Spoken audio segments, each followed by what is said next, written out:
आला हजरत फाजले बरेलवी वो स्पेशलिस्ट आदमी थे जो मिंबर पर बैठते थे और पूरी दुनिया से लोग उनके सामने सवाल भेजते थे और भेजकर पूछते थे कि जनाब इस मसले के बारे में शरीयत क्या कहती है।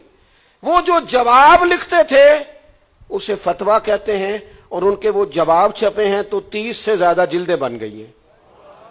आला हजरत बरेलवी ने करेंसी नोट के बारे में फतवा दिया है। फाजले बरेलवी रहमतुल्लाह अलैह ने हुकूकुल इबाद की बाबत फतवा दिया है।